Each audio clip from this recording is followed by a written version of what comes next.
buat saya pikir presiden ini kan very powerful. Iya. Yang begini-gini lepas, Habib Rizik lepas dong. Iya, betul. Saya kebayang kalau biksu saya digituin, sakit lah.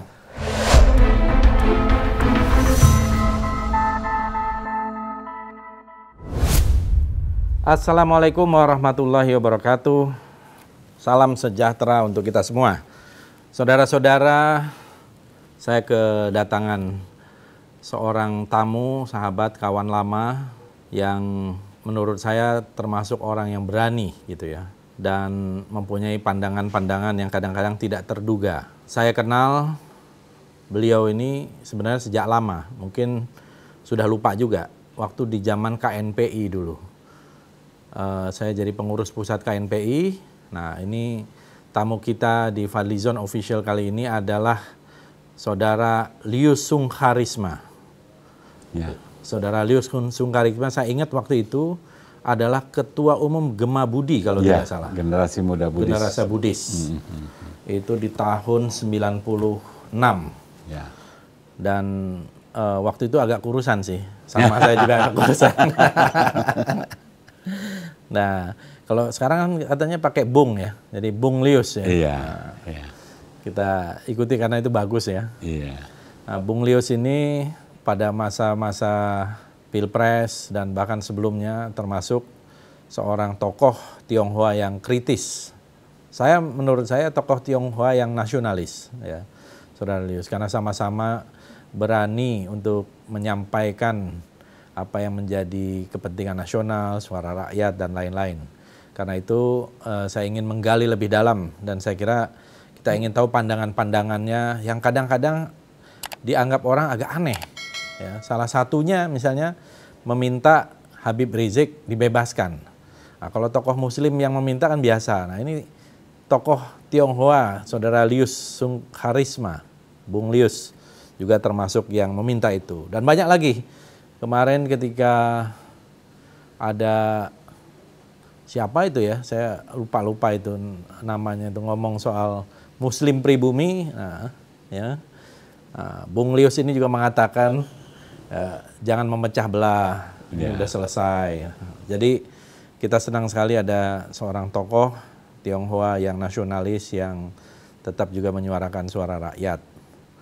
Terima kasih Bung Lius. Terima kasih. Saya ingin mulai bertanya dulu, kalau Lius Sungkarisma itu ada artinya itu namanya? Sebetulnya saya akan Margali, jadi Lius. Oh, Lius. Ya, Sungkarisma itu ya sebetulnya itu bukan dari orang tua ya. Nama orang tua itu masih 3 nama, Li Xie-xiong. 3 nama. Jadi ya saya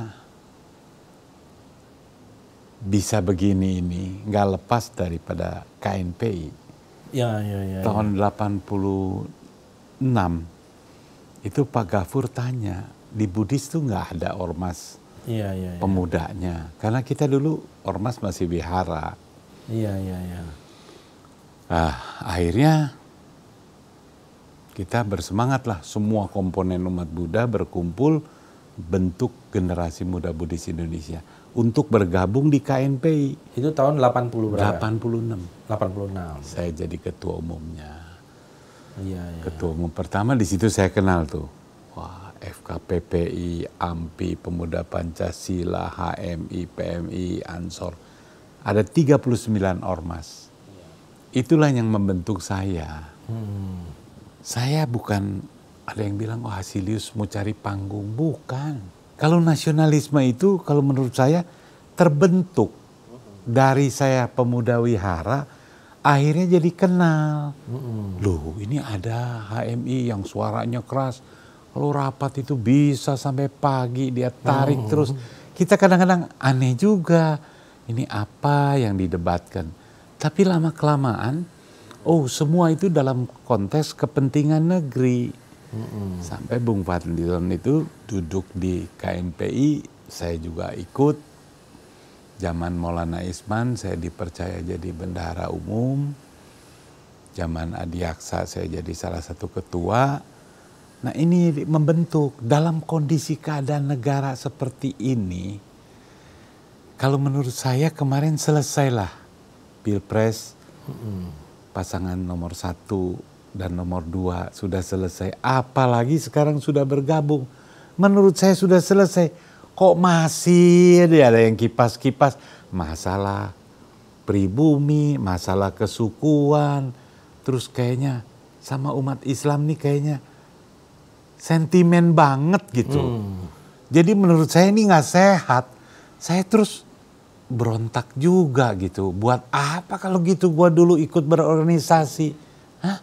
P4, Tarpatnas, Bela Negara, Lemhanas. Lemhanas kita waktu itu sama Bung Cahyo Kumolo itu ketua umum KNPI. Nah untuk apa? Kalau dalam kondisi sekarang kita diem. Iya. Ada yang nyumbang, diangkat-angkat. Nggak taunya nyumbangnya bodong kan? Nyumbang itu styrofoam. Nah ini menurut saya semua sama. Semua orang punya keinginan negeri ini maju. Apapun sukunya, apapun agamanya. Kalau kemarin beda di politik, udahlah, udah selesai lah. Nah, kalau nanti kita bertarung lagi berikutnya 2024. Betul. Kalau sekarang kita kritis itu bukan berarti benci. Kita lihat ini salah jalannya. Kita koreksi, jangan terus dipanggil polisi, beda pandang dipanggil polisi, ditangkap, digrebek. Jadi ini nggak sehat. Zaman dulu katanya zaman Soeharto itu diktator. Tapi rasanya saya dulu aktif dari zaman Pak Harto ya, tahun 86. Nggak ada rasa bikin statement atau apa itu takut. Benar. Nggak ada.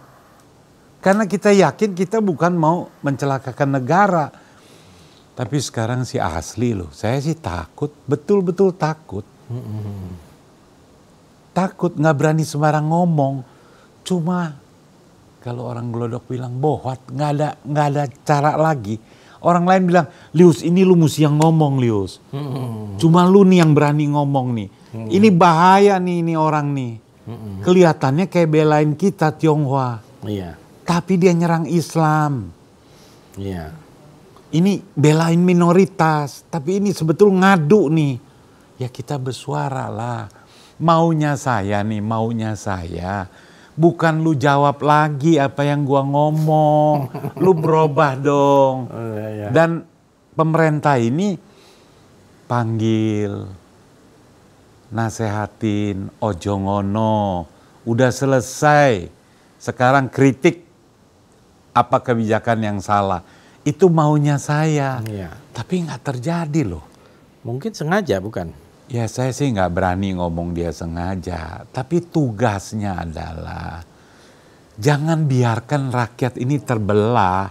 Jangan diperlihara ini keterbelahan ini terus di-maintain.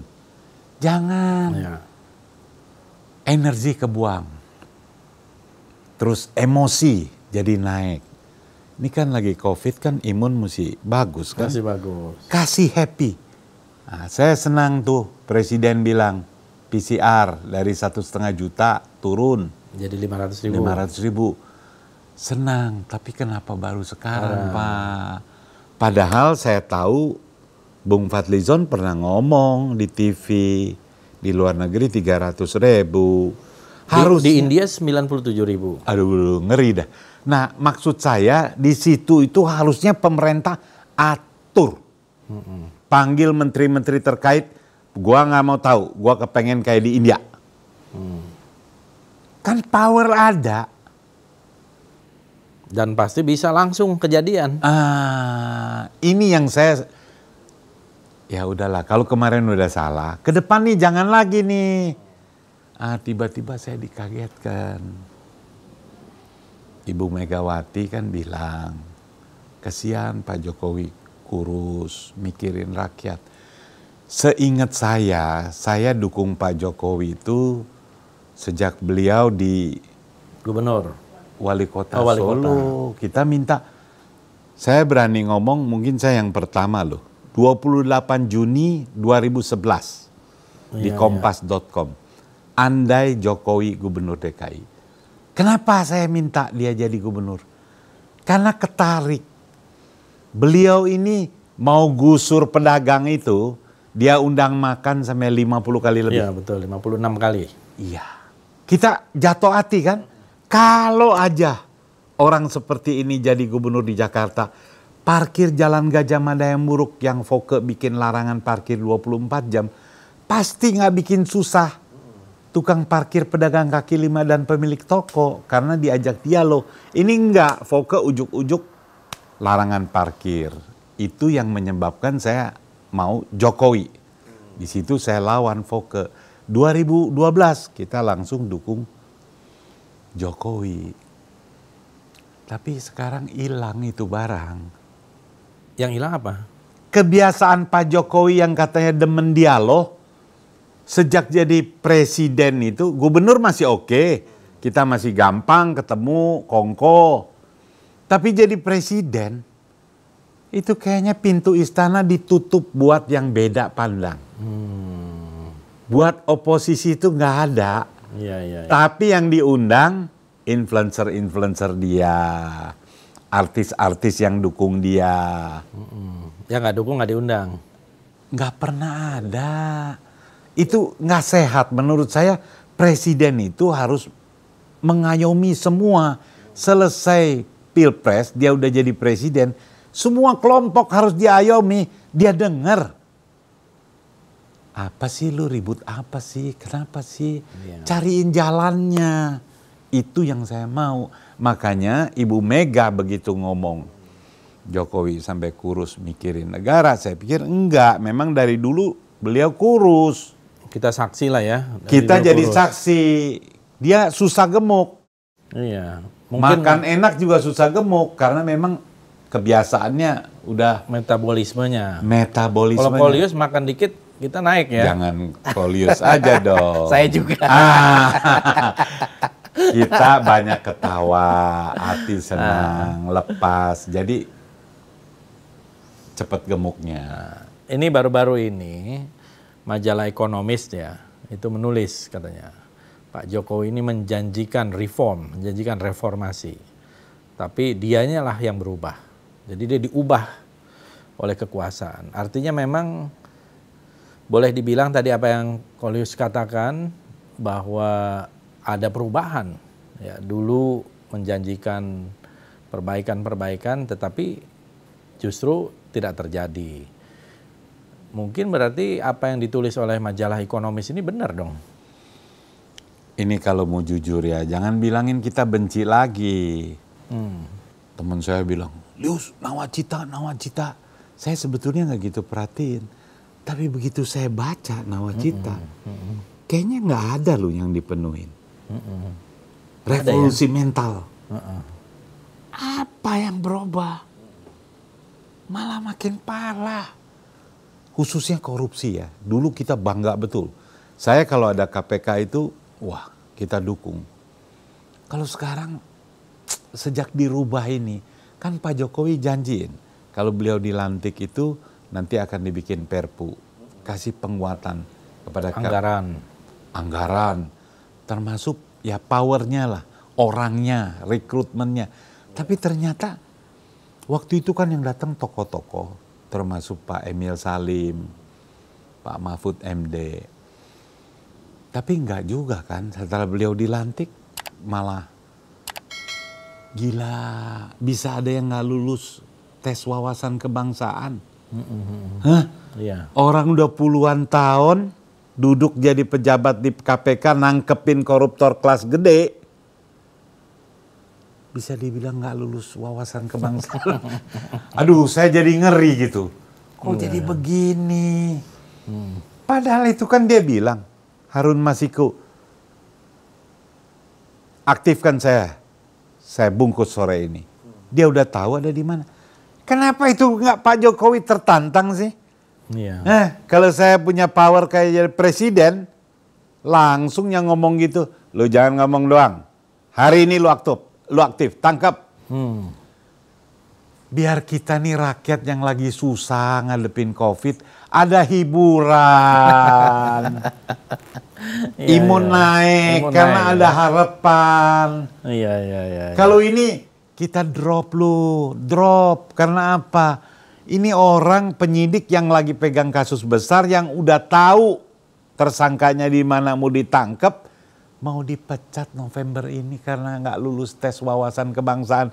Saya paling ngeri itu wawasan kebangsaan, NKRI harga mati, Pancasila, Bhinneka Tunggal Ika itu jadi jualan. Iya. Kalau yang ngomong gitu kayaknya dia yang paling benar di Republik. Iya. Aduh, padahal lu ikut gak sih penataran-penataran itu? Lu begaul gak sama kelompok-kelompok masyarakat dari berbagai etnis, agama? Jangan-jangan lu cuma ikut-ikutan doang, terus merasa yang paling Pancasilais. Iya. Aduh, apalagi terus saya paling sebel tuh ngatain orang kadrun. Saya juga dikatain kadrun karena saya tukang belain Habib Rizik. Iya. Kan gak sehat. Apa? Lu kok bangga ngatain orang kadrun? Gak sehat itu. Malah kelihatan bodoh. Di mana NKRI harga mati? Di mana Pancasilanya? Di mana toleransinya? Di mana kebinekaannya? Mesti orang selesai Pilpres itu rangkul semua kelompok. Do something buat negara. Apa yang bisa kita sumbangkan? Saya 2003 itu di kantor Wapres Pak Hamzahas. Saya tanya Pak Hamzahas, Pak, orang Indonesia 10 juta yang punya duit ada nggak? Oh lebih. Pak, kalau 10 juta orang, masing-masing orang sisihkan 10 juta buat dana abadi. Bangsa Indonesia itu 100 triliun. Waktu itu saya sumbang 100 juta. Teman saya orang Batak, Yusuf Siregar, 100 juta. Ada teman saya lagi ngecek di Glodok. Umurnya waktu itu 62 tahun. Lius, gua juga 100 juta. Nah, dia minta disebut namanya. Akwet Bambang Sungkono. Jadi kita 3 orang tuh 100 juta supaya kita memancing yang lain, yang lebih kaya dari si Lius, dari si Akwet, dari si Siregar, sumbang gedean dong. Kalau satu orang 100 juta itu 1.000 triliun. Itu kita launching 19 Agustus 2003. Nah kemarin. Kejadian nggak tuh? Kejadian, udah launching. Waktu itu di Rut BRI-nya Pak Rujito hadir, ada wapresnya Pak Hamzahas. Cuma waktu itu ada Slack informasi sama Presiden Megawati, nggak jalan, terus diperpolitisir. Bahwa gerakan ini gerakan menghimpun dana buat Pak Hamzahas, buat nyalon 2004. Jadi kusut. Tapi kan maksud itu harus kita teruskan. Semangat gotong royong itu kan dulu sebelum kemerdekaan, awal-awal kemerdekaan kan orang nyumbang tuh. Buat beli pesawat, buat beli apa. Ibu-ibu semua nyumbang. Bahkan saya baru tahu tuh keluarga Martak itu Pegangsaan Timur nomor 56. Itu dia sumbangin juga Iya, kan betul. buat negara. Jadi artinya rakyat kita ini kecintaan kepada republiknya tinggi. Cuma pemerintahnya dorong, jangan dimusuhin, jangan ditangkepin. Saya sih sedih tuh. Anton Permana, Jumhur Hidayat, Saganda. Itu menurut saya anak-anak muda yang luar biasa. Oh, Anda kan juga pernah ditangkap juga, digerebek gitu ya? Aduh. Coba ceritain dikit dong. Pengalamannya itu. Saya bela Pak Prabowo. Saya 2014 masih 2012 dukung Pak Jokowi jadi gubernur. 2014 saya masih bikin posko di Cokro Aminoto 100. Dukung Pak Jokowi jadi presiden. Tapi 2019 menurut saya cukup 1 periode. Kan beliau dari orang susah, cerita beliau kan digusur dari bantaran kali. Saya pikir udah jadi presiden 1 periode kan bakal dapat rumah di Menteng. Cukuplah. 2019 saya bilang Kamsia Jokowi, cukup 1 periode. Tapi saya dilaporin ke Bareskrim, itu belum diproses. Iya. Tapi begitu kampanye supaya ganti presiden, supaya pilih Pak Prabowo, 20 Mei 2019 saya digerebek pagi-pagi, dibawa Di rumah ya? di rumah, ditangkap tuduhannya makar.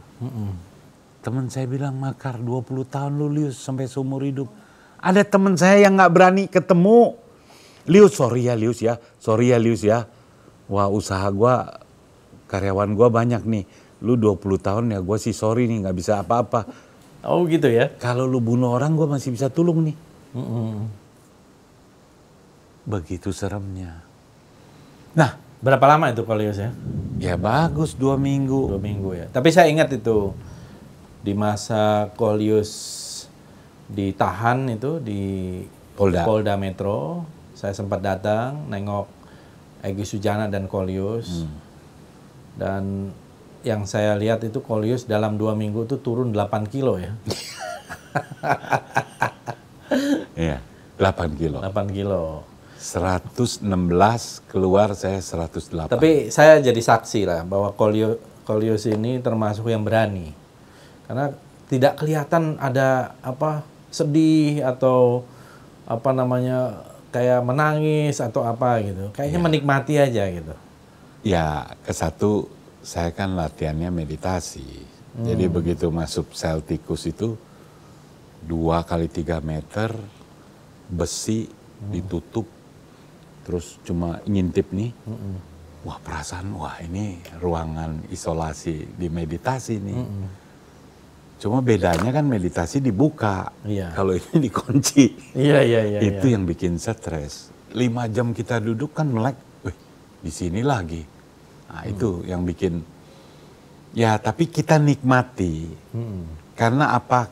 Kita yakin apa yang kita suarakan ini adalah kebenaran. Ya bagus ya, saya waktu itu happy juga. Pak Prabowo ya mungkin ingat ya, kader-kadernya nih banyak yang ditahan 2 minggu, nah, saya bisa keluar. Iya. Waktu itu Pak Dasko ya, saya dijemput boleh keluar. Pak Egy waktu itu belum keluar ya? Belum. Oh iya, masih Dia tambah 11 hari lagi. 11 hari baru keluar. Tapi setelah dia keluar, menjelang pelantikan, dijemput lagi. Oh iya. Saya enggak. Apa yang membuat dalam 2 minggu itu ada perubahan itu? Ya, kalau saya bilang makin matang lah kita. Jadi, tapi apa yang ditanya oleh para penyidik? wah tanyanya macam-macam. Cuma saya memang pilih nggak jawab. Saya nggak jawab karena saya pikir jawab juga percuma. Kita nggak salah aja dia bisa tangkap. Lu jawab apa juga ntar dibilang salah. Ketahuan saya diam aja dah. Ayo lu mau sidangin dah. Lu mau hukum dah. Oh jadi nggak jawab sama sekali? Nggak jawab saya. Saya pilih gitu. Jadi ya itu buat pelajaran lah. Buat bangsa juga. Jangan perlakukan gitu. Saya ini orang Cina yang dulu dianggap cuma mikir dagang doang. Gelarnya economic animal. Tapi begitu kita ikut dalam kehidupan berbangsa dan bernegara, kita membaur di ormas-ormas pemuda, kita ikut bersuara memperbaiki negeri.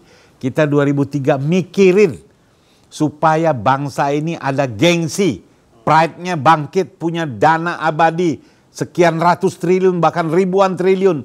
Karena hitungannya sangat memungkinkan. Saya banyak teman-teman yang kepengen bantu negara, asal betul-betul uangnya dipergunakan baik dan dicatat Tepat gitu juga. Jadi setelah kita ikut-ikut begitu, tiba-tiba dituduh makar. Dan namanya sekarang loh, belum beres ini. Asal kita bunyi orang bilang, Lius, lu belum SP3 lu, ntar dijemput. Ciut lagi kita, cus. Oh begitu ya? Ya sering. Jadi- Kalau kita ngomong Iya, Beda, diingetin. Ada aja yang telepon saya. Iya. Ini kan nggak sehat. Iya. Buat saya pikir, presiden ini kan very powerful. Iya. Yang begini-gini lepas. Habib Rizik lepas dong. Iya, betul. Beliau itu suka nggak suka umatnya banyak. Waktu jemput di bandara saya kaget. Saya pikir nggak ada orang. Tapi dari mulai masuk, itu udah penuh. Sampai saya jalan kaki, saya nggak keburu sampai airport. Padahal saya pergi subuh. Iya. Ya, saya lihat tuh fotonya. Iya, artinya ini kan ulama besar, punya pendukung.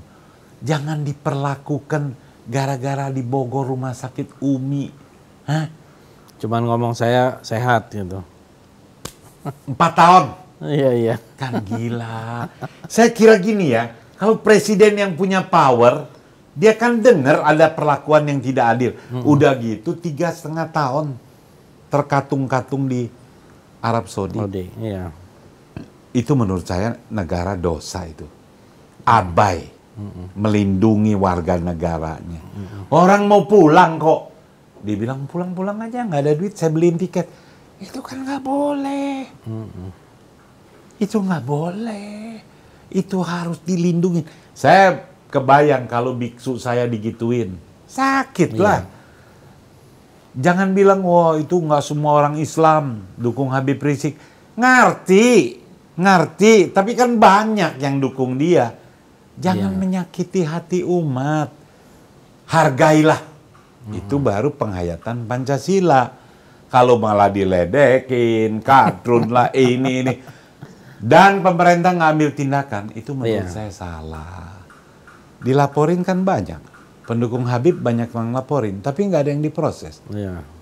Giliran ada yang nggak suka Pak Jokowi, dilaporin langsung diciduk. Saya aja ngelaporin kalau nggak salah sampai 15 tuh. Nah ini bentuk-bentuk ketidakadilan ini harus rapi dulu. 76 tahun Indonesia merdeka. Masa yang begini masih dipelihara?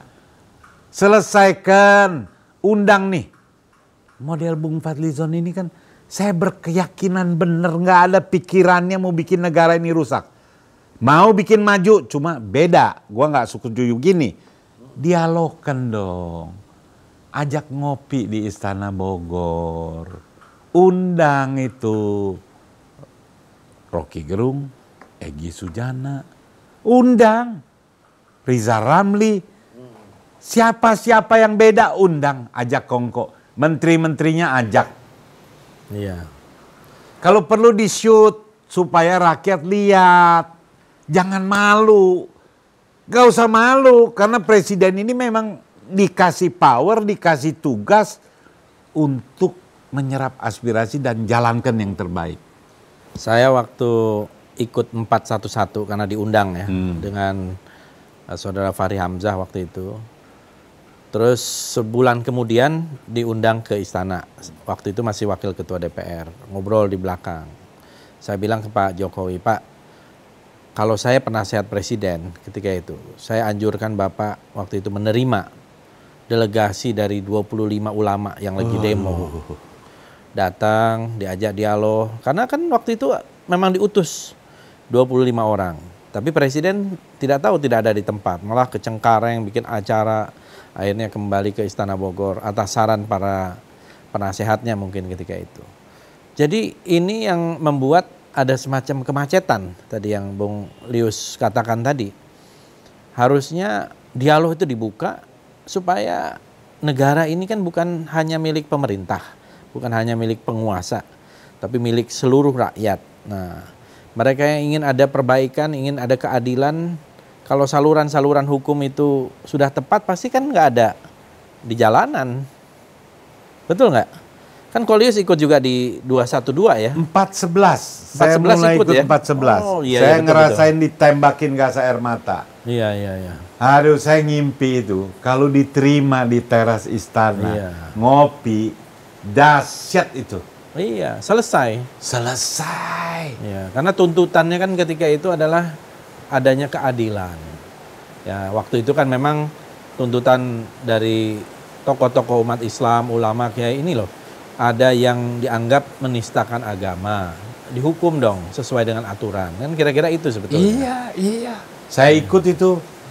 Karena memang MUI sudah bilang itu menista. MUI-nya waktu itu adalah Kiai Wakil Ma'ruf Presiden Amin. sekarang. Jadi ya saya minta juga Wakil Presiden aktif lah. Ya cuma kadang-kadang susah ya.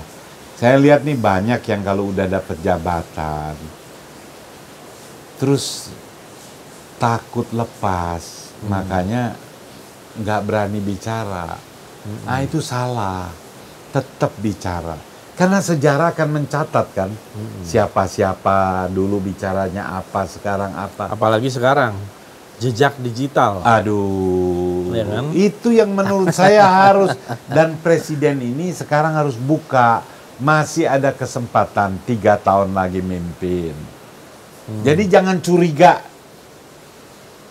mau dijatoin lah. Nah, saya ketarik betul tuh. Presiden bilang 3 periode nggak mau. Itu harus benar-benar ditunjukkan. Karena orang jadi curiga. Jokowi itu bilang orang mikir tapi mau. Nah, kecurigaan itu dia harus pangkas. Saya cukup 2 periode. Karena saya dipercaya rakyat 2 periode. Nah, ini saya akan perbaiki. Saya perkuat KPK, bikin perpunya. Nah, tentang COVID. Kan udah ada kekuatan tuh.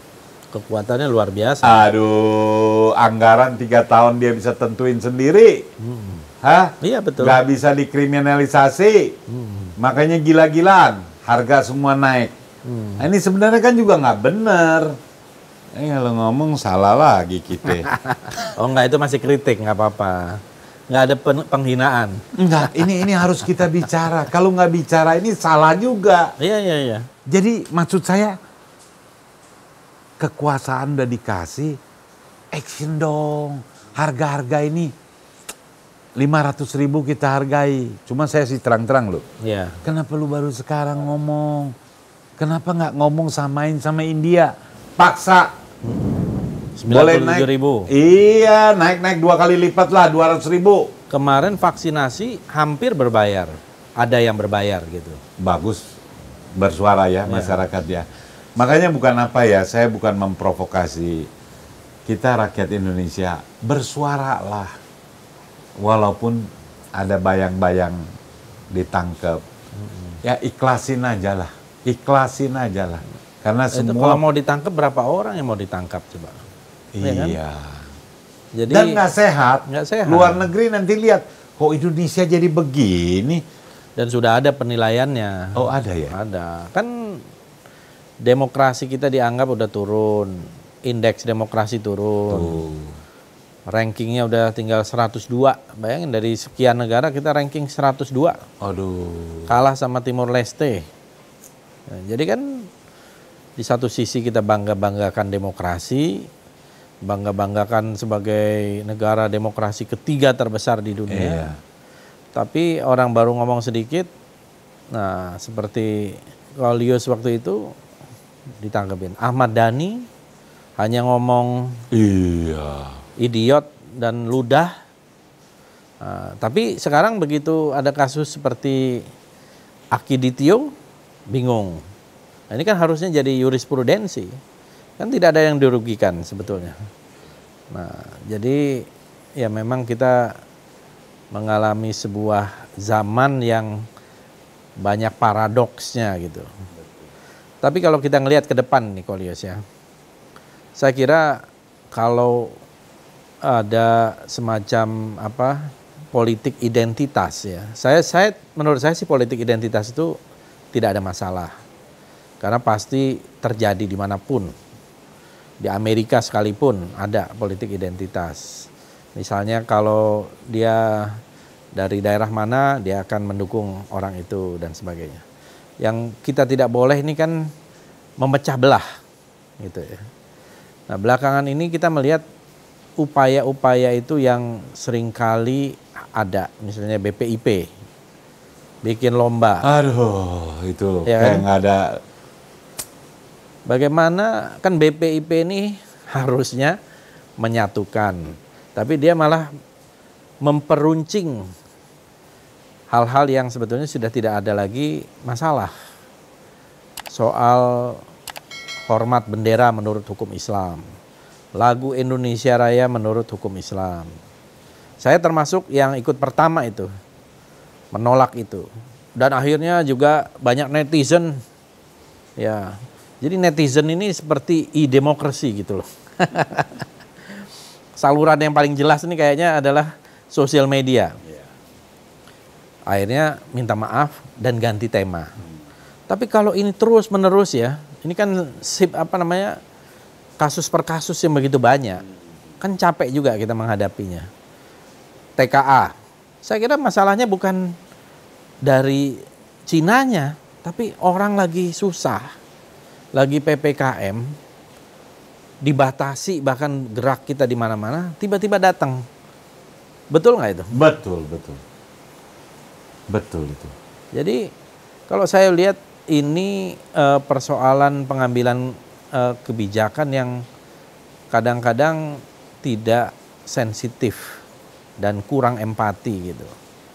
Nah, menurut Kohlyoos ya, ke depan ini kita kan masih ada ya agenda pemilu yang menurut saya sih mutlak lah harus di 2024. Kalau diperpanjang nih bisa ribut. Gitu ya, bisa terjadi civil disobedience bahkan, karena yang merekatkan kita kan konstitusi. Ada yang mau mengakali konstitusi ini dengan alasan pandemi dan lain-lain.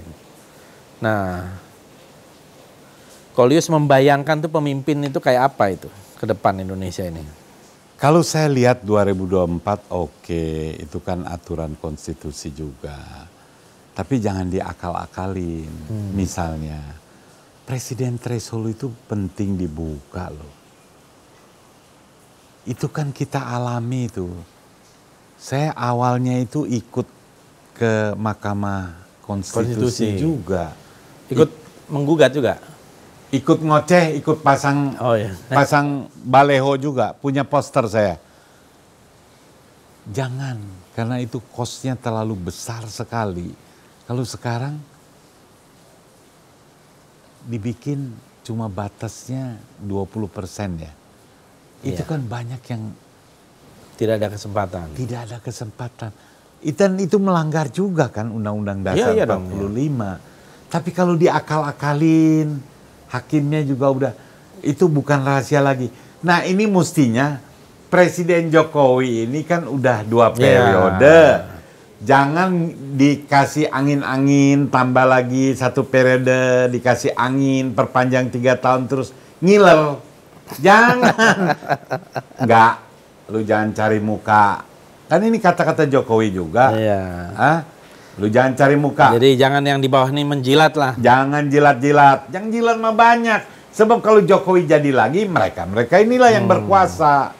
Mereka inilah yang bisa dagang seenak-enaknya. Nah, ini yang mesti Jokowi harus tegas. Nah, untuk itu buka pintu istana, dialog. Seminggu sekali itu oposisi diundang, dialog yang santai. Kalau Jokowi dulu senang di demo, senang berdialog, undang makan, sekarang masa udah jadi presiden mau 7 tahun. Saya pernah bilang tuh Kohlyoos, sebenarnya ini adalah kesempatan yang bagus untuk Jokowi sebagai legasinya menjadi seorang bapak demokrasi. Caranya gampang, hapuskan itu presidensial threshold. Ya kan? Atau ya minimal diturunkan lah sesuai dengan parliamentary threshold. Idealnya 0 aja. Idealnya 0 dan apa saya dengarkan Pak Rizal Ramli bilang, saya mau bantu itu beresin Garuda tanpa harus jadi komisaris. Asal presiden threshold 0. Itu saya bukan lihat Pak Rizal Ramli mau jabatan. Tetapi beliau tuh pengen ide-ide orang itu didengar, kasih kepercayaan dijalanin, kemudian presiden threshold ini bukan buat Rizal Ramli. Semua orang bisa punya kesempatan yang terbuka. Jangan dikungkung, dibatas. Kan Undang-Undang Dasar kita bilang setiap warga negara itu berhak untuk memilih dan dipilih. Jadi sebenarnya ruangnya itu kalau diinterpretasikan luas. Orang yang punya kemampuan. Ibaratnya kalau hidangan di meja ini banyak, ya yang mau dimakan mana kan, toh nanti ujungnya 2 kali juga kan. Iya. Misalnya ada 5-6 calon, 7 calon. Nanti diseleksinya head to head-nya di periode Betul. apa yang kedua gitu. Saya kira ini cuma kemauan aja ya. Jangan terus Pak Jokowi ini ya justru memelihara pandangan ini ya dengerin aja dulu tanpa ambil putusan. Ini menurut saya kalau kelamaan dibiarin nggak sehat. Kita sepertinya nggak ada presiden. Kalau ada presiden kan panggil dua-duanya, pasang televisi, disiarkan, kan sedap itu, tontonan sedap yang memberikan harapan. Iya. Lu nggak usah demo, Iya. tuh lu tonton aja tuh, ada debat antara yang mau begini-begini. Data kan sekarang bukan susah. Betul. Maksud saya itu, dan kita bangga semua. Wah, ternyata ya, kita nih anak muda nih, luar biasa nih. Pikiran-pikiran ini kan penting. Jangan anggap kita nih jadi presiden udah yang paling hebat. Saya kira Jokowi nggak ada pikiran itu. Cuma keberanian. Karena apa ya? Menurut saya partai politik juga harus bertanggung jawab loh. Iya betul. Pimpinan partai politik ini bertanggung jawab atas menteri-menteri yang udah duduk tapi korupsi. Itu punya tanggung jawab, dia yang rekomendasi. Presiden juga jangan cuma korupsi, ditangkap kemudian diganti. Ada tanggung jawab moral, hak prerogatif. You kemana? Nah ini yang maksud saya. Ini saya juga nggak mau ngoceh salahin Jokowi lagi, salahin pimpinan partai. Cukup 76 tahun Indonesia merdeka, marilah kita torehkan sejarah baru, demokrasi, dialog, musyawarah untuk mufakat. Kenapa nggak bisa? Dulu aja berapa susahnya nih milih Pancasila. Kan susah kan, dialognya tuh panjang. Berdebat. Iya. Aduh. Tapi kan akhirnya ada solusi. Kesepakatan. Ada kesepakatan. Saya juga berkeyakinan, nggak ada tuh Islam radikal. Kalau radikal abis, diglodok nggak ada orang Tionghoa dagang. Disapu semua. Nggak ada kelenteng-kelenteng, wihara buka, gereja buka. Karena mayoritas. Saya juga nggak melihat bahwa Islam di Indonesia ini memang ya pada dasarnya agama Islam juga agama yang paling toleran dan harus toleran. Itulah makanya saya Tapi tuh bingung. dibikin nih belakangan ini kan Kolius radikal, teroris gitu. Ini yang menurut saya memelihara terus semacam ancaman musuh. Ini kan frame berpikir dari war on terror dulu sejak 2001. Nah, 20 tahun yang lalu. Ini udah 20 tahun loh nggak terasa. makanya Sekarang tiba-tiba Amerika sendiri yang cabut dari dia lepas tuh Afghanistan. Kan itu ibaratnya udah ngasih, udah silakan deh gitu. Lu atur sendiri lah. Atur sendiri. Ini duitnya, ini senjatanya. Gitu. Jadi menurut saya ini kita harus berubah nih, para pengambil kebijakan juga. Jangan menganggap apalagi agama tertentu itu menjadi ancaman. Ini berbahaya sekali. Ya, Islamofobia itu berbahaya gitu. Karena ini justru seperti memelihara teroris atau memelihara radikal. Kan harus begitu kalau cara pandangnya gitu. Karena kalau udah nggak ada teroris, nggak ada radikal lagi, nanti udah nggak ada dong beberapa lembaga itu yang memang dikhususkan untuk itu. Dan ngerinya apa? Isu-isu anti-Islam itu dilombakan. Iya. BPIP. Iya. Dan yang lebih ngeri, sebetulnya itu harus dicari loh. Ini dari siapa idenya? Karena mereka orang yang bergaji gede semua kan, ratusan juta tuh yang duduk di sana. Iya, betul. Digaji negara ratusan juta tiap bulan, kok bisa kasih ide yang begitu? Itu mesti diusut. Itulah bibit-bibit makar, bibit-bibit perpecahan. Bukan si Lius yang demo, teriak-teriak.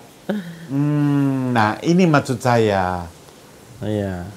Tapi saya perhatikan nih Lius ini sekarang lebih diplomatis ya ngomongnya. Ya, amit-amit kan lulusan 2 minggu di Polda.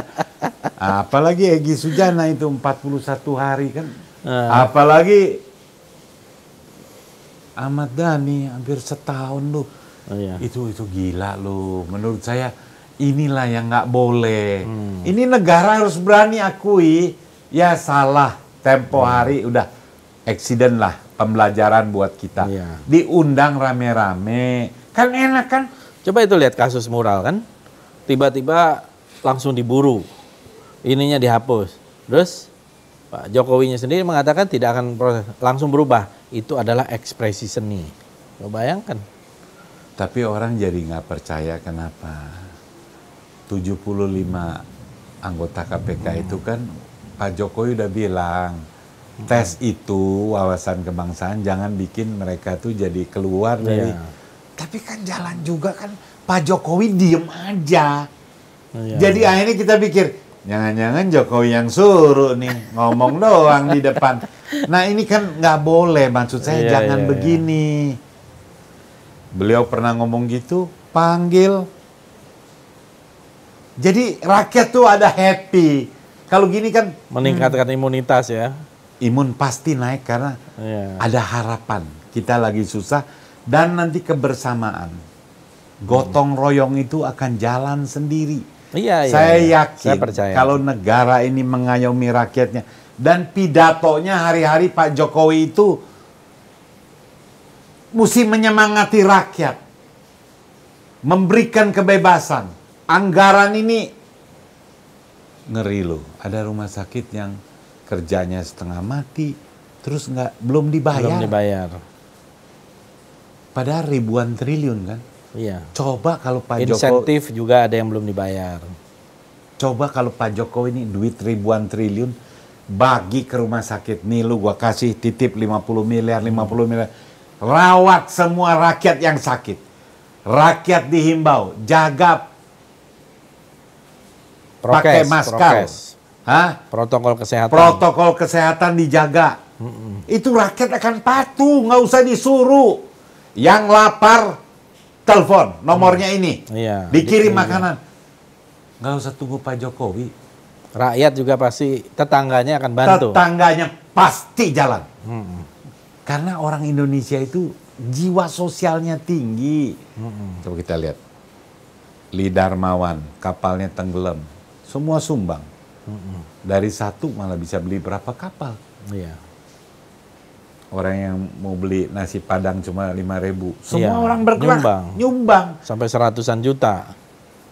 Ini kalau presiden yang menggerakkan itu. Jangan pidatonya nakutin rakyat. Jangan nanya sampai kapan nih. Akhirnya dibikin lagu ya. Bukan dibikin lagu. Semua terserah padamu. Saya ketawa, tapi ada kasihan juga. Ini orang nakal yang bikin potongan video. Tapi ada benernya. Beliau kan presiden. Jangan tanya lagi. Kita lawan. Kita anggarkan. Kebenaran DPR sudah memberikan kekuasaan kepada saya selama 3 tahun. Menyusun anggaran. Pertanggungjawabkan. Buka itu. Beli vaksin sama Sinovac berapa duit? Karena banyak yang tanya saya, Lius, itu di negara lain murah lu, Lius. Kita beli berapa? Gua mana tahu. Gua disuruh vaksin, gua vaksin. Udah vaksin kedua, dia bilang mesti 3 kali. Ya bagus saja nggak bayar kan? Kemarin waktu bilang mau bayar. Sebenarnya bayar juga melalui APBN. Kan duit rakyat juga. Aduh. Nah maksud saya keterbukaan inilah yang bisa memberikan rasa nyaman masyarakat yang lagi susah nih, nyaman langsung, imun naik, harapan tinggi. Gua nggak mungkin mati kelaparan.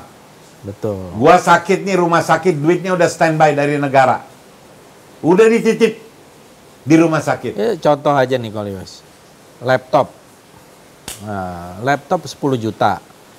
Saya cek kemana-mana, katanya harganya sebenarnya 4-5 juta. Bahkan kalau sebelum pandemi bisa 2,8 juta. Kalau kita lihat di toko-toko online itu bisa lebih murah lagi. Nah, kalau itu dihemat aja separohnya, udah 2 kali lipat jumlah laptop yang bisa dibagi, betul kan? Nggak usah nunggu apa sumbangan Akiditio itu. Udah ada 1 triliun lebih. Yang ngerinya apa? Orang yang ngungkapkan gitu dibully abis-abisan di media sosial, pemerintah nggak ada keberpihakan. Kan cakep kan? Bung Fadlizon ngomong gitu, terus orang bully, kasih warning. Fadlizon benar. Ini kekeliruan. Anak buah saya nyusunnya terlalu tinggi. Robah, keren nggak? Keren. Ini didiemin. Iya. Lebih dosa lagi. Kalau yang bully itu disuruh lagi. Ada kakak pembinanya. Kan ngeri kan? Enggak, yang ngeri ini. Jadi negara ini mengelola. Siapa yang running sebenarnya? Iya kan? Siapa yang running? Ini siapa yang running? Ya saya sih sampai hari ini masih percayalah Jokowi ini berani dan bisa merubah. Saya masih percaya, makanya masih yakin lah. Saya nanti mau bikin video bagaimana saya kenal Jokowi, gimana kita dukung Jokowi, kenapa kita dukung Jokowi. Nah, sampai hari ini, sampai saya kena, saya juga ikhlas, saya nggak dendam, saya masih berharap. Saya mau bikin videonya. Nah, maksud saya inilah jalan terbaik supaya konflik ini nggak ada lagi. Jangan buang waktu. Saya kadang-kadang capek loh. Kalau lihat yang pendukung Jokowi, apa aja bener, nggak ada salahnya loh dia loh. Padahal itu usulan soal laptop itu kan, itu harusnya kan dikasih apresiasi oleh negara. Fadlizon, you memang luar biasa. Anggota dewan yang bersuara, yang lain tiru. Kan nggak ada ruginya kan, negara harus berani. Karena kalau negara berani begitu, kita rakyat juga appreciate. Wah, walaupun Fadlizon tukang ngantemin kritik-kritik terus. Karena sayang kan, saya ngeritik karena sayang sama negara ini. Tapi ya Ibu Mega bilang kan gitu. Saya ciut juga tuh, padahal kita kan sayang juga sama Ibu Mega. Ya ciut kan dia bilang kan, tidak bermoral apa-apa ya. Nggak ngagetin gitu. Iya betul. Padahal nggak ada kita benci Jokowi. Makanya saya tantang tuh, ayo dong. Sekarang tinggal Pak Jokowi dah. Ibu Mega udah suruh, saya lihat. Jadi udah siap diundang ya? Bukan saya aja, teman-teman yang kritik, Iya, Bung Fadlizon juga siap kan? Kan saya udah 5 tahun berturut-turut juga ngeritik terus. Iya, kalau diundang kan dateng kan kita. Ya. Saya malah udah dikasih bintang Mahaputra kan. Oh iya dong. Nah, kalau masih dicurigain kan kebangetan dong. Maksud saya kebangetan kalau orang-orang yang udah dapat Mahaputra, ngeritik, dibully di sosmed, pemerintah diam aja, menurut saya Kominfonya nggak fair. Dia mesti tahu dong. Ini ngomong bener nggak? Kalau ngomong bener, dia harus kasih warning. Itu yang nggak ada ruang dialognya kalau saya lihat. Artinya publik itu persis yang dibilang oleh Kolius. Ingin ini semua ini berjalan seperti keinginan publik, suara rakyat gitu. Iya. Dan ada kepercayaan. Kalau udah ada kepercayaan, oh ini ngomongnya benar. Oh ini bukan pencitraan. Ini memberi inspirasi. Dan seterusnya. Nah, ini persoalannya komunikasi, narasi yang dibangun itu masih narasi kita dan mereka. Us and them gitu. Ini yang menurut saya sangat berbahaya gitu ya. Jadi bukan ya kami dan mereka gitu ya. Jadi bukan kita gitu. Kalau kita lihat Indonesia ini kan diperjuangkannya itu oleh semua pihak, oleh semua bangsa. Jadi bukan hanya milik orang per orang, bukan hanya milik nenek moyangnya gitu kan. Nah, kalau negara ini mau berlanjut lebih dari 76 tahun, kan kita harus merangkul, merekat. Supaya setiap orang merasa memiliki Indonesia. Nah, jangan sampai kemudian yang mengkritik itu dianggap wah tidak nasionalis. Iya. Padahal kalau kritiknya itu punya dasar dan benar, justru dia yang paling nasionalis kan. Betul, betul. Dan itu tidak mengenal dia itu latar belakangnya apa. Dan ini yang menurut saya kayaknya hilang itu. Padahal presiden mempunyai kekuatan yang luar biasa. Iya. Yang namanya presidential system itu kekuatannya tangan presiden. Jadi besok mau dibilang oke, PCR gratis. Gratis benar. Bisa. Ya, ada alokasi, refocusing anggaran untuk tracing dan sebagainya, bisa gratis. Dan ini yang menurut saya diperlukan gitu supaya kita ini kan cepat keluar dari pandemi. Betul. Banyak orang yang tidak percaya vaksin kan gara-gara residu dari politik ini. Iya. Bener nggak itu vaksinnya? Iya. Itu yang disuntikin jangan-jangan air apa? Iya, Macam-macam. iya. Saya percaya vaksin ini kan ilmiah. Dan menurut saya memang kita perlu. Meskipun ya mungkin ada tingkatannya vaksin ini yang kayaknya lebih efektif. Kan ini semuanya masih trial and error lah. Kalau kita lihat sekarang di tengah pandemi ini ya, kita melihat ekonomi jatuh. Walaupun pemerintah luar biasa menggaungkan seolah-olah sudah tumbuh 7%. Tapi kan di mana-mana sekarang hampir semua sektor usaha kita terpuruk ya. Nah, gimana kira-kira?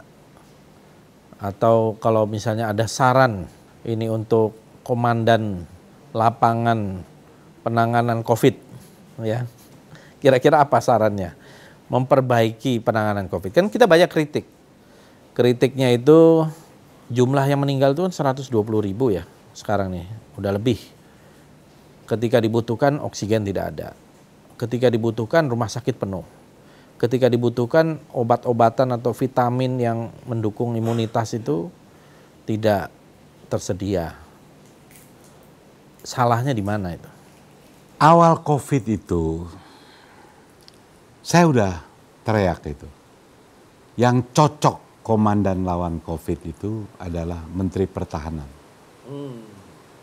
Prabowo Subianto. Kenapa? Satu, beliau ini dulu calon presiden. Dua, ini kalau bersatu, dipersatukan, ditunjuk oleh Pak Presiden, Pak Prabowo itu komandan lawan COVID. Yang dilawan itu bukan hanya COVID-nya, tapi dibangkitkan semangat persatuan dan kebersamaan. Saya jamin gak ada orang lapar. Lockdown pun jadi. Karena akan bangkit pendukung Jokowi dan pendukung Prabowo bersatu. Tapi kan banyak yang curiga. Saya banyak dibilang, wah lu jangan jorokin Pak Prabowo lu. Ntar jadi sasaran tembak. Ada juga Kristianto Wibisono bilang, wah super semar dong kalau begini. Jadi pikirannya udah dipikir ini secara politik. Padahal ini adalah politik bangsa. Ya. Tatkala menghadapi suatu virus yang belum ada, belum pernah. Bersatu dulu. Kalau bersatu itu kompak, nggak akan ada problem itu. Mungkin semua gratis itu. Jadi ini artinya Pak Jokowi salah tunjuk komandan. Salah lah, saya bukan nggak seneng sama yang dulu ya, tapi nggak, ya itu kan mungkin banyak yang nggak setuju kan. Pak Prabowo pertama masuk Menhan aja kan banyak yang nggak setuju. Bagus, Bung Fadlizon kekeh, Menhan ambil, karena memang strategis. Iya. Itu satu. Dua, kalau ini bersatu, sekarang ini udah bersatu. Ekonomi, cari dong yang udah teriak-teriak. Riza Ramli pakai. Iya. Cari tuh teman-teman Riza Ramli yang sepaham. Kasih tugas. Nih, lu jalan, coba lu jangan ngomong doang lu. Dikasih time frame. target. Beres. Iya.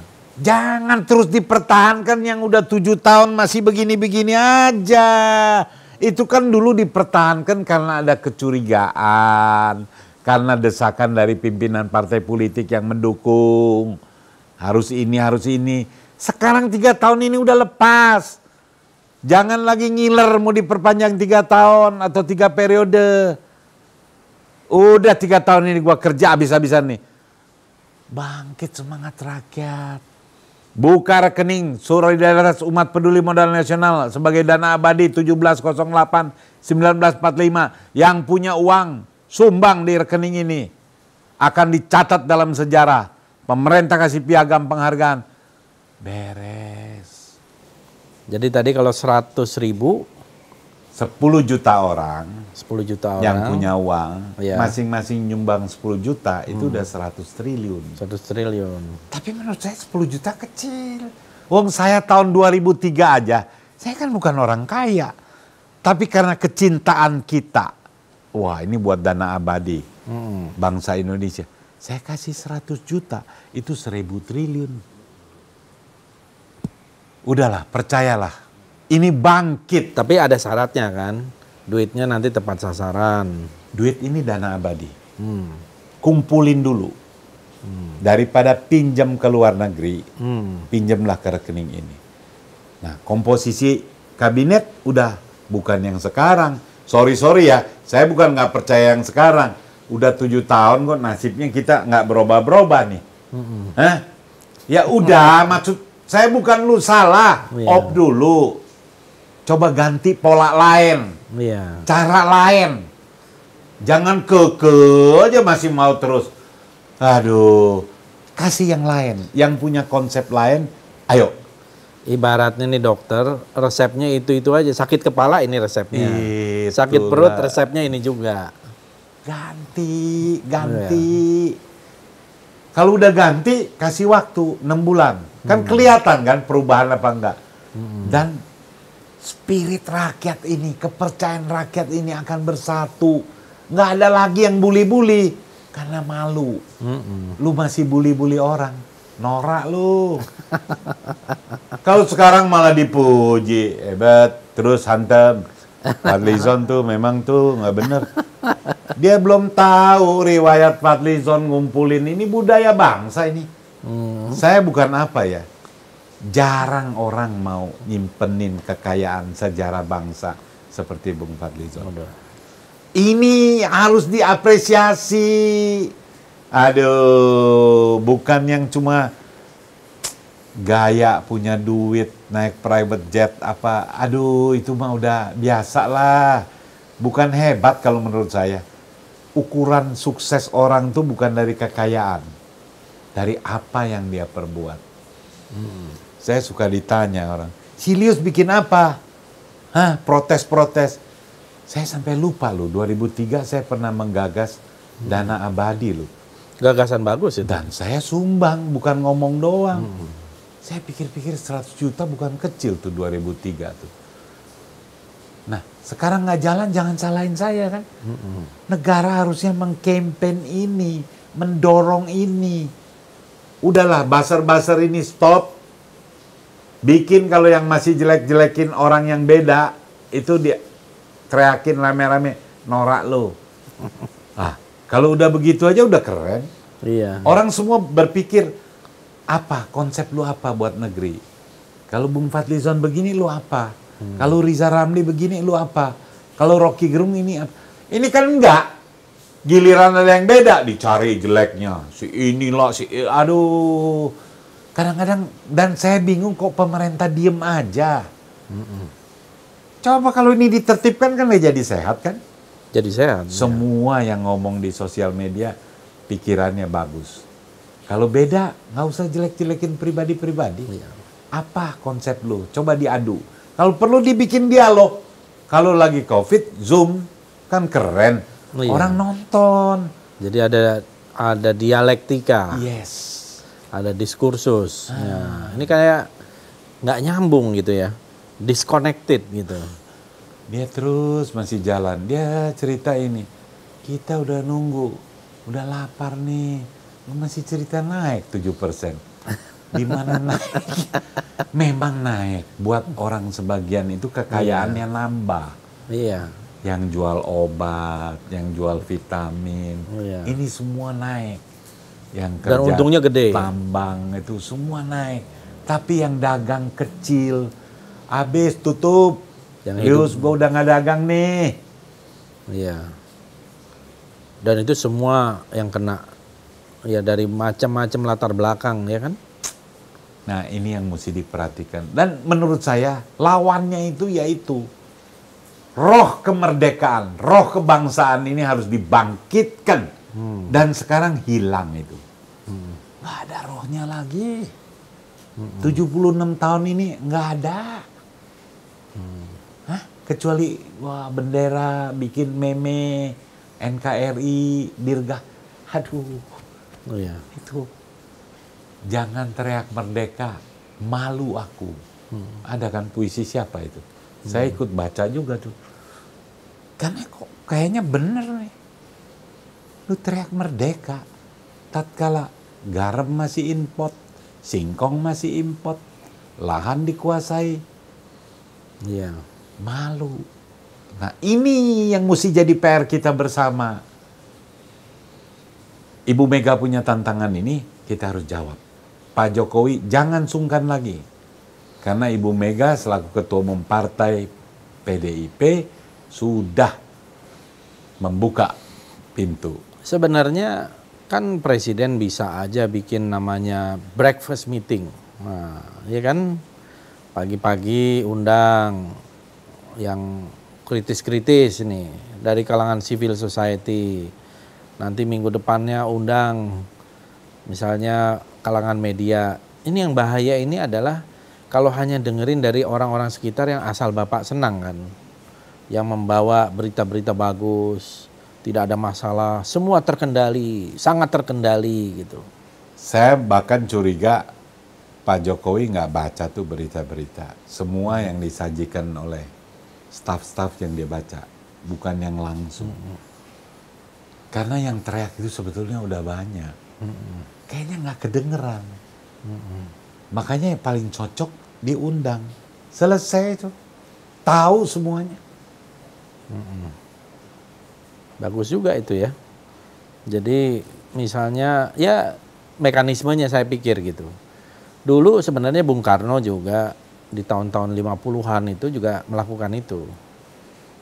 Jadi kalangan, saya dengar dari tokoh-tokoh pers.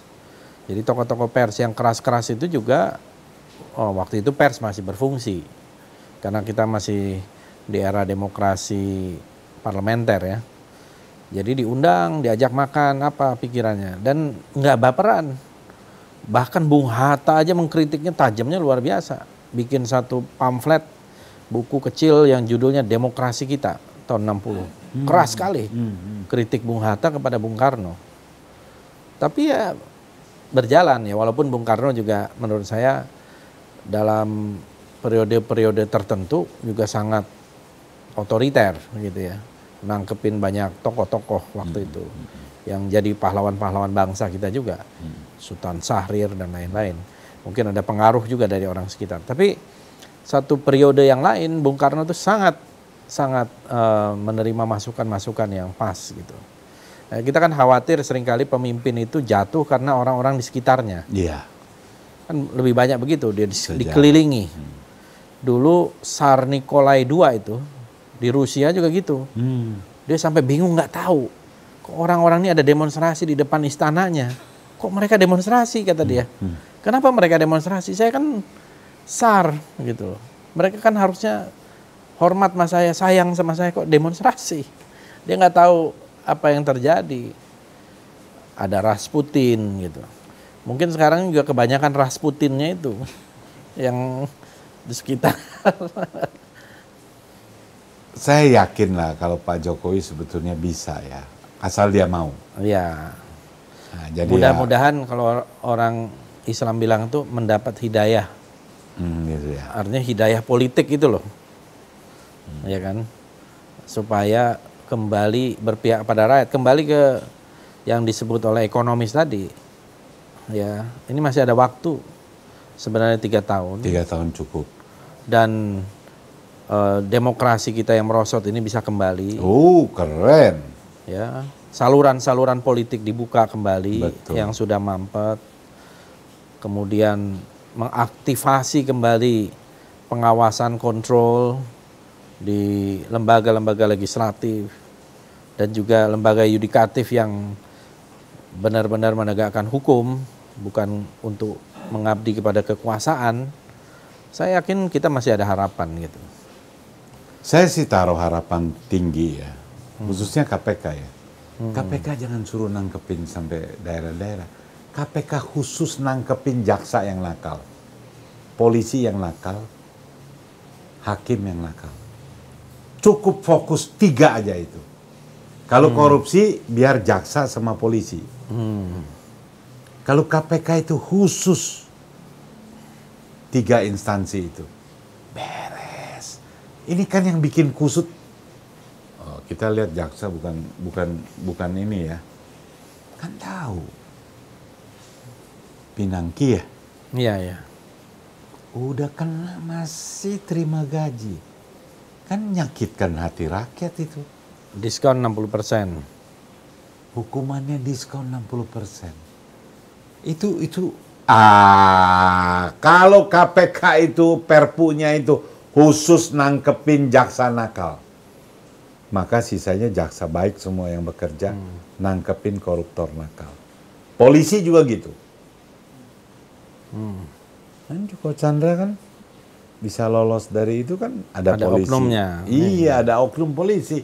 Kalau jaksa, polisi dan pengadilan itu diawasin oleh KPK, khusus saja KPK, jangan urus begitu banyak, orangnya kurang. Iya.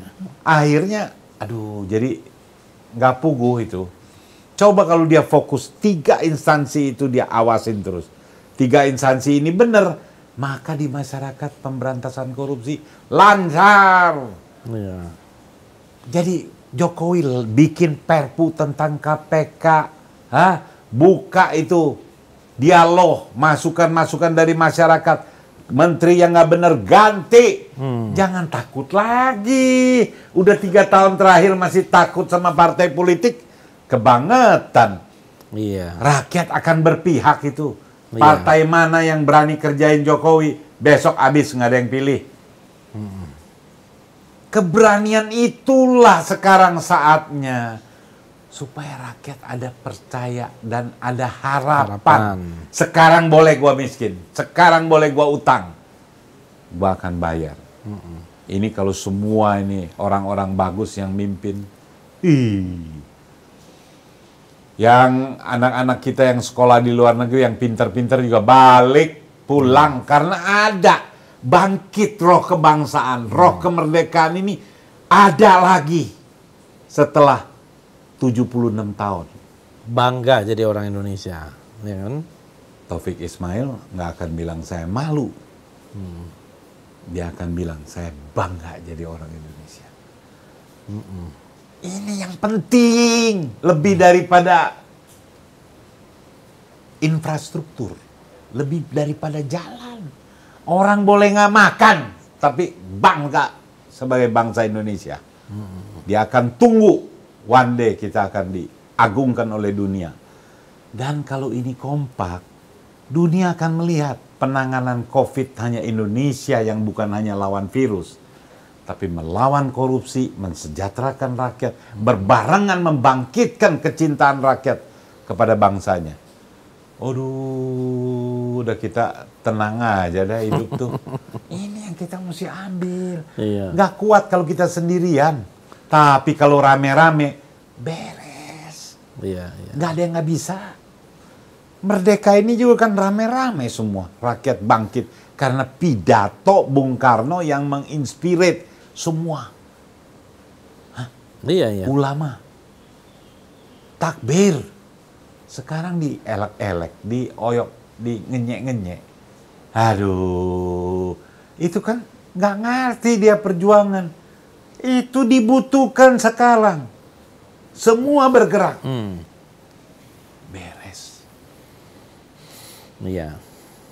Yang benar kayak gini, yang bully-bully, malahin yang bully. Lu jangan ngomong aja. Soal laptop apa salahnya dia ngomong? Soal PCR apa salahnya dia ngomong? Soal vaksin, ya kan boleh dong bandingkan sama harga luar. Itu bukan kita nggak apa, karena ini kan rakyat yang susah, negara yang berhutang. Iya.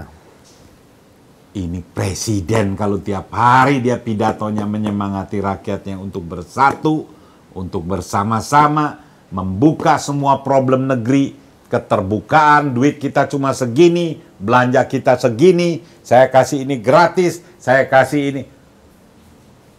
Prioritasnya jelas ya. Nyalah nih, nyalah semua. Api nasionalisme ya. Yes. Nah. Keris bergerak semua. Iya dong. Iya dong. Iya. Karena apa? Ada harapan. Jadi memang harusnya memang apa tingkah laku, pidato dan semuanya itu ada rohnya. Iya. Nah, ini yang sekarang ini kelihatannya semuanya kelihatan bagus, tapi nggak ada rohnya. Jadi kurang dari dalam hati. Orang gitu. yang nonton juga ngomong doang katanya. Kan kita sedih juga kan. Iya. Ini presiden kita loh. Kok lu gitu? Tapi mau bilang apa? Lu nggak tahu Lius. Lu takut kali lu. Udah pernah ditahan lu jadi. Saya bilang jangan gitu. Kita tetap harus percaya.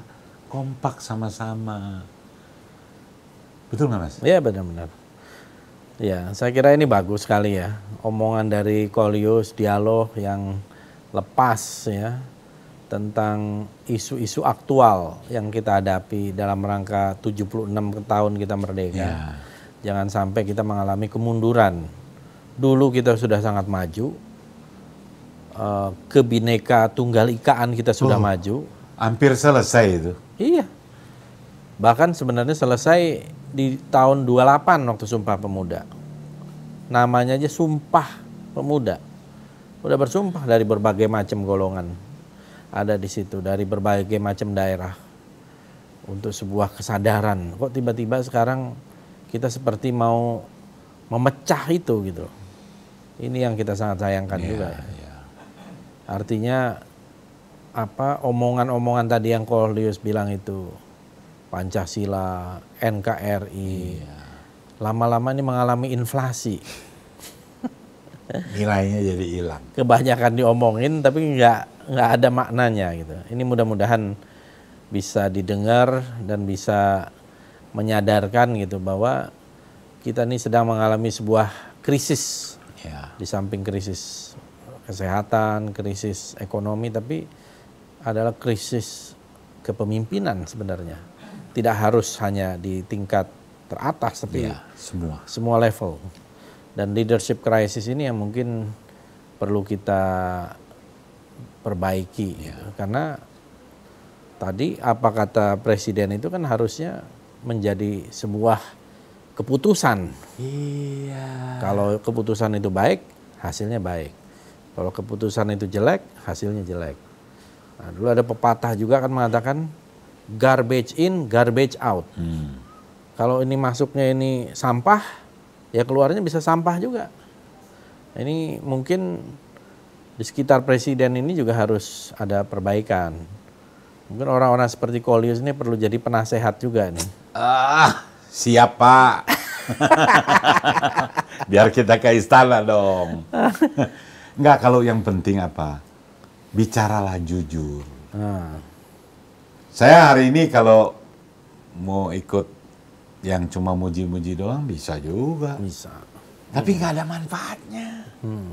Percuma kita dulu ikut-ikut pendidikan penataran. Udah ikut apa aja? P4. Aduh. Berapa jam tuh? Tarpatnas, Lemhanas, Bela Negara. Udah habis angkatan pertama, Bela Negara Pemuda. Iya. Jadi yang begitu udah nggak mau diucapkan, tapi tindakan. Sekarang masih dihujat-hujat sama anak. Aduh, lu kemarin di mana lu? Tapi ya, aduh, kita bilang kok negara nggak melindungi ini. Cuma karena kita oposisi, kita beda. Kita nggak dukung Pak Jokowi, kita dukung Prabowo. Sekarang kan udah di dalam, udah selesai. Mari kita bangun. Mudah-mudahan lah. Jadi saya senang sekali bisa dapat kesempatan bicara. Kerisnya banyak, dewa-dewanya banyak. Ini di belakang ada wayang, ada Fuluso, dewa rezeki, dewa panjang umur, Fuluso. Dewa kebijaksanaan. Dewa kebijaksanaan. Dewa pengetahuan. Aduh, lebih tahu Bung Fadlizon tuh. Luar biasa itu. Jadi artinya, kalau menurut saya ini bukan kebetulan. Karena saya juga ngomong ini, ya lepas sajalah, kita ikhlas. Kita nggak ada rasa benci, nggak ada rasa sakit hati. Mau diundang ke Istana Syukur, nggak diundang juga nggak apa-apa. Karena memang kita dukung Pak Jokowi dulu jadi presiden, bukan untuk jadi pejabat. Tapi ketarik, beliau punya kesederhanaan, beliau punya keinginan berdialog sama orang-orang. Tapi nggak ada yang nawarin jadi komisaris? Nggak ada yang nawarin dan juga saya nggak minat. Saya lebih suka, ya kalau jadi penasihat presiden keren itu juga boleh ya. Nah, itu Asal boleh ngomong apa adanya. Iya dong. Kalau jadi penasihat presiden tapi ngomongnya cuma yang Muji-muji. bagus-bagus doang, ngapain? Iya. Kan kalau kita ngomong apa adanya itu artinya kita mau berubah ini. Iya. Pak, ini hati-hati loh Pak. Iya. Maksud saya itu, dan bukan saya. Banyak orang-orang pinter di Republik ini. Saya nggak tahu tuh yang Pak Jokowi angkat anak-anak muda itu. Ada kan? Ada. Staf khusus. Iya, mana? Suaranya mana? Nggak Jadi kedengeran, saya bilang ya, bukan yang muda loh. Iya. Yang mateng. Betul. Kalau cuma muda doang dipilih, nggak bersuara. Ngapain? Digaji gede-gede. Kenapa saya bilang gaji gede? UMR aja cuma 4 juta lebih. Mereka itu kan 50-an, 60 juta, belum tambah. 10-20 kali lipat kali ya. Nah, jadi jangan pilih yang muda. Saya nggak setuju yang muda. Yang mateng. Bisa muda, bisa tua. Yes. Yang tua juga banyak yang nggak mateng. Itu juga jangan. Jadi jangan kita inilah, ke depan udahlah. Yang kemarin udah. Sekarang nih 76 tahun Indonesia merdeka, masih bulan Agustus. Dorong ini terus. Mudah-mudahan Pak Jokowi punya kehendak juga menampung aspirasi besok penerima Mahaputra, Bung Fadlizon sama Fahri Hamzah ya. Tahun lalu.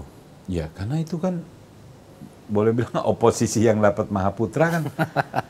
Itu menurut saya itu bisa menjadi pintu masuk, diundang, kemudian dibicarakan tentang program ini. Saya kira itu keren. Oke, saya kira perbincangan kita ini cukup lama juga, Bung Lius, dan banyak hal-hal yang kita bahas. Mudah-mudahan gagasan-gagasan, letupan-letupan ide tadi bisa menjadi bahan, apalagi kalau didengarkan oleh presiden atau orang di sekitar presiden, bahwa kalau orang mengkritik itu bukan karena benci, dan mereka juga seharusnya tahu. Dan kalau kita mengkritik itu berarti kita sayang pada bangsa ini, dan ada kebijakan-kebijakan yang memang perlu kita koreksi. Kalau kebijakan yang bagus ya pasti kita dukung, karena itu akan bagus bagi rakyat. Tapi kalau yang jelas-jelas bertentangan, kemudian terjadi pemborosan, terutama yang terkait di masa pandemi COVID ini, menurut saya ini juga perlu ada evaluasi. Betul. Dan kita ingin mengingatkan sebagai tanggung jawab warga negara, kan gitu.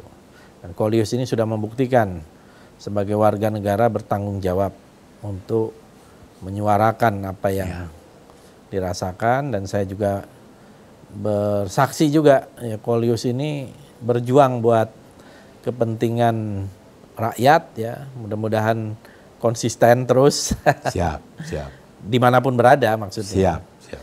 Artinya suatu hari ya siapa tahu Kolyus ini berada di eksekutif, di legislatif gitu ya. Gitu. Itu juga penting gitu. Jangan sampai berubah.